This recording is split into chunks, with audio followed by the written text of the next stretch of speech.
even the one thing that changes or makes me feel very disappointed is when, like, my next door neighbor, he moved. And I asked him that major question, why are you moving? He said, well, education. That hurts me because they're telling us that the education in the Cicero-Berwyn area is not very good. And even though we have great teachers, they got that impression that it's just not good enough for their kids, so they're moving out like that. LaGrange or up to, in the Park Ridge area to go to the main school. I mean, it makes a lot of difference. That kind of struck me right in the face when he said that. You gotta remember, your education is not very good. I have to have good educational spots for my kids. And I didn't give that a thought. So yeah, there's a big change in our EC2 scores. I think West is coming up a little bit faster than East. I just ran into a counselor over at the East campus. He's a good friend of mine too. Here's a kid that the number one goaltender in soccer was on the high school team. He was ranked number one in the state. His ACT score was 12. Now, what college is that going to get him into? He's not going to go to a D1 or a D2. Maybe he won't even get to a D3. So we have it set up for him that he's probably going to go to Triton. And nothing against Triton or Morton or whatever. It's just that 12. You understand, 12 is not the greatest to get on the score on their ACT. Because you look at some of the kids like at Montini, we had 8 kids that were perfect.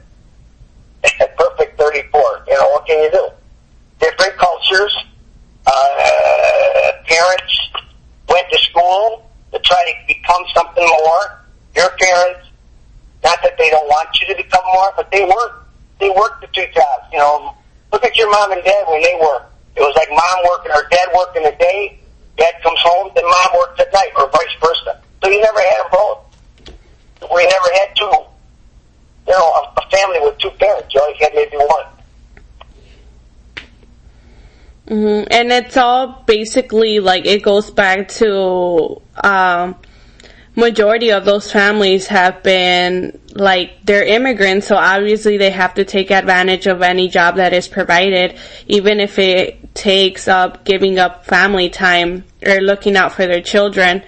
And I mean, as history goes by, I mean, I've seen the majority of the population in Cicero overall has been immigrants, even if it's European immigrants, and I mean, now it's more of the Latino immigrants, but it seems like to Cicero, it has always, well, not specifically welcome, but I mean, you've seen that, that continually like increase, or that pattern of immigrants continually coming in and moving into the Cicero-Berwyn area. I mean, it's mainly Cicero, since like Berwyn still continues to have more of the American or like European background individuals who still live in that area.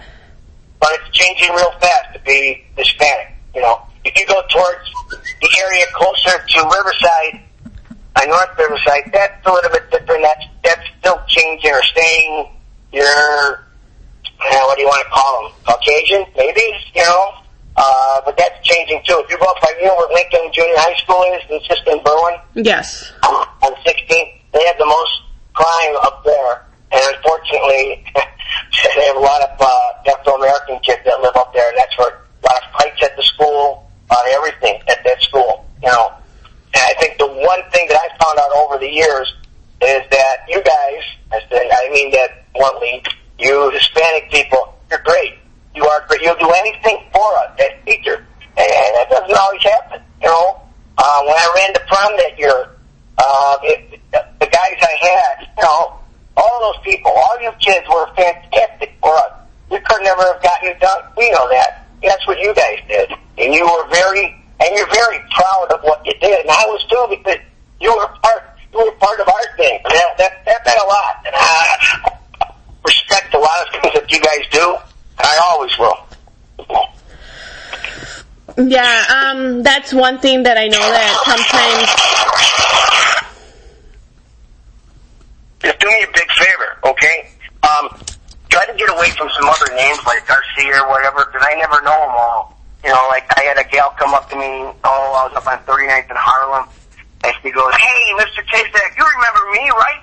I go, "Uh-oh, when did you graduate?" She goes, 1990s that were named Garcia. That's a pretty common name, you know that. Mm-hmm.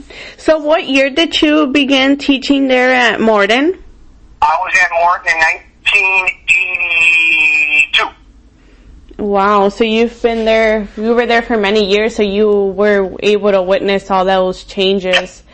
1982 to 2012. About a year. Yep. I was there before you were even thought of. So all those things happened. So, okay. I think you guys, as college students now, you're starting to see the advantages of being educated, and you're busting your butt to get what you got to get to be, successful, and that's fabulous. Mm-hmm. So what do you believe are the benefits, like advantages or disadvantages of having a community that's predominant Latino there in the area? Well, for me, I learned the culture. That meant a lot to me. I taught at a school where I started teaching. It was all Jewish. So I had to learn the prayer. I mean, I had to learn all that, which was a lot different for me. And now I come to, when we changed over, I had to learn all about the Hispanic people. I had to know what Cinco de Mayo is. I had to know what's going on and all that stuff, and the difference between a Puerto Rican student and a Mexican. I still don't know the difference. You do. I know you do, but I sure don't. I don't know one from another. To me, they're all the same. So I had to learn that. And I had to learn that I have to treat them all the same. It don't matter what they are. They're just a student. And they were a Morton student, and that's how I always treat them. I mean, like I said, you guys are very respectful. You will do a lot of things for us at any time. And I appreciated that as a teacher at the East Campus. I bet you asked anybody who retired over the last 10 years, they would say the same thing. And look at all the teachers now that graduated from East or West, they're coming back to teach. So there's something that's got to be there that Morton East and Morton West has that these teachers want to come back and be a part of. And that's special stuff. And that's being around you guys that are all Hispanic school kids that we like to be with. And I'd sure love to be with them. They're a lot of fun. So what do you think obviously there's something there in the community that is drawing them back, probably like for them trying to give back to that community, and that's why they're continue trying to come back, which I believe is something that's very good too. But what do you think it might be the reason why Cicero has drawn so many like either immigrants or Latinos, Hispanics to the area?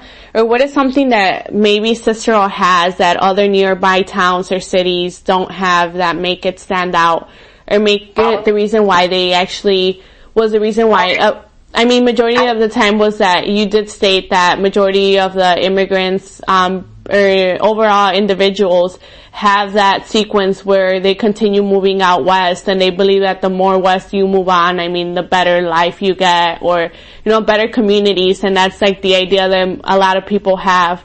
But what was it that, they chose Cicero and not another specific nearby town around the area? Well, think about this too. Think about your friends that they live in Cicero and all that. And some of them that don't have a lot of money that lived in houses, they all lived in apartments. Now, the rent for those apartments are not as high as if you went, what's very expensive in the city. In Chicago, if you went up by Wrigley Field, those are unbelievable, those apartments. You can get the same amount in Cicero, and it would be almost $200, $300, $400, $500 less. So the housing really had something to do with it. Now that it was not as expensive, it came in. And, your culture's there, all your people are there, all your friends are there. You all know what you're going to do, how you celebrate. There was more jobs of that in the Cicero area. And like you said earlier, more people want to work. And whatever it takes them to work, they'll do it. And that's the big thing. They want to go to work. They have to take care of their students, or their children. They got to buy them, like I said, shirts and clothes.